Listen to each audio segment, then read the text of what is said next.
after watching that video on Katie Halper show, it looked like Kyrsten Sinema has gone through a mean girl transformation. Like she was this like normal looking, but like, Yeah. just average person and all that. And she has like, now the hair is all done, and then the glasses are Yeah. special, and the makeup is Yeah. all crazy and all that. And she's now this hot chick that Mitt Romney is in love with. And it's just this weird, it's really weird. Yeah. It's literally, it's like, basically it seems like Washington is the highest school in Mean Girls. Yeah. And like, and Nancy Pelosi is the main evil character. Yeah. So, and Mitt Romney is the boyfriend they all want to have. No, exactly. I mean, like she's That's how dressing you should like, think yeah, about Washington. she's dressing as like a very like hip, like not hip, but like a young kind of like globalist kind of Democrat looking person. But She's then going like, for that pixie dream girl look, a bit hipstery. yeah, but mixing that with like her like current policies, which are really like right wing. So I guess she's trying to like contrast from that, being like, look, I'm a Oh very yeah. like 21st century kind of like Democrat kind of person, but let's be very serious about what we're talking about right now. Like Do you these think she's left-wing doing it policies are no consciously? good. I mean, I think she's like a bit, I mean, of course she dresses and everything like that consciously. Now, whether how she's trying to balance that No, off with her as in point of a view and everything. no. I wonder if you think it's a marketing ploy Mm, by her team, or it just happened organically as she became sort of more of a Washington creature. It feels to me an organic shift. I remember Ryan Grimm said in one of his reports that apparently she became really disappointed after many years of failure being mm, on the quite Green Party and yeah. involved with Ralph Nader and all that. So, I think in her case, that's why she's so good at it. It's Mm, organic because I mean, who knows? yeah, maybe so. I And mean, or who cares, to be honest. let's talk a little bit about these transformations. So let me just read like a few sentences. And that's what I've been wondering. I mean, if it happened organically, kind of, I mean, organically in what sense? Did she realize that she's going to make more money and everything by leaving the Green No, Party? ju- I, no, she may have she may actually believe the bullshit that, You think if we so? come together. I mean, actually, after seeing her recent speech in which I want to address the disease of the division. Oh, yeah. Oh, yeah, that was this. Yeah, so no, I take it back. She's doing it consciously, probably. Yeah, she's self-aware. I mean, She's a look, self-aware monster. this article is so funny in It many doesn't ways. matter really, but which one, the CNN one? Yeah. So it's written in Yeah. 2018, okay?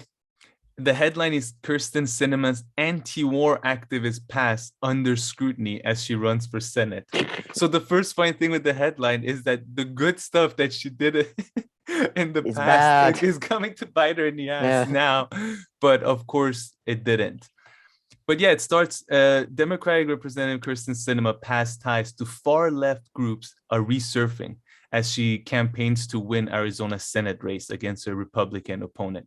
Sinema is running on her congressional record as a hawk on military spending and defense, proclaiming an ad she would do whatever it takes to keep America safe and boasting that she fought for billions for military spending. So just remember, just hear the stuff that she's saying now, and then I'm going to read what she said before. But the Democratic Congresswoman also has an extensive past as a progressive activist.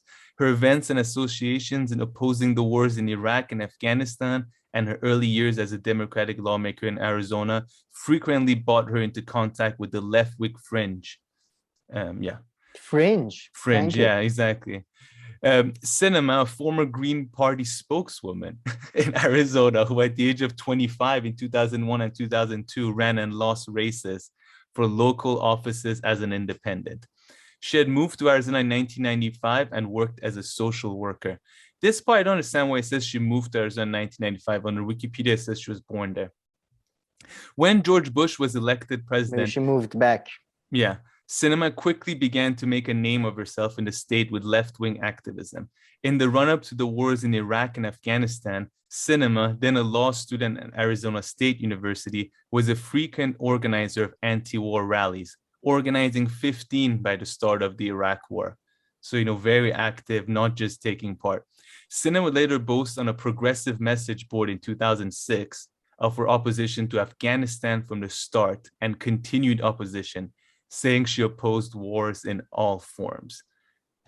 So, I mean, this is just it kind of shows what failure can do to you as well. Yeah, So I mean, if do you you think fail that for 15 years, then you might. I mean, oh, I remember Ryan Grimm specifically said she had contempt for the left because I guess I mean, that makes as soon as sense. she sold out, she became a winner. So. Let me read one paragraph from the Wikipedia page now, but I've actually gone and checked these in other articles. So it's all.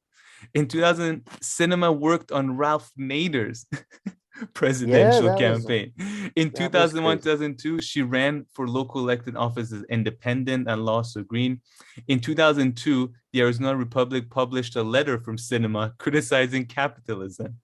So there's a quote from it apparently. Until the average American realizes that capitalism damages her livelihood while augmenting the livelihoods of the wealthy, the almighty dollar will continue to rule. And she's opposed NAFTA, the World Bank, WTO. The disease of division. What about disease of division? That's not mentioned in our capitalism article.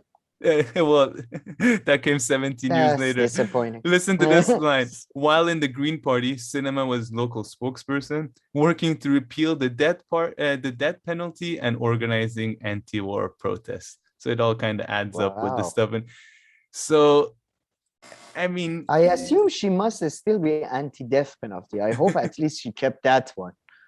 I mean, it's probably something she hasn't thought of again. Because it's not like it's not a fun political. It's not going to win you any points.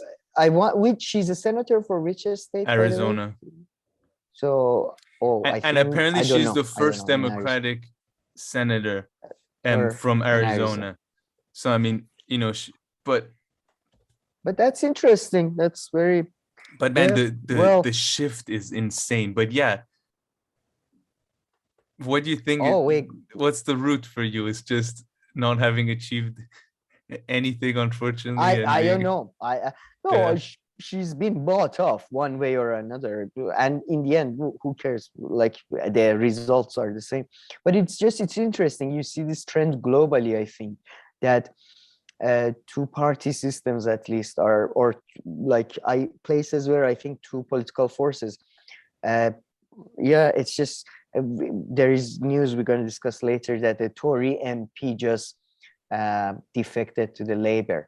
And the difference between two parties is just becoming, and people like Trump criticizes Iraq war and stuff from right, she's the same from left.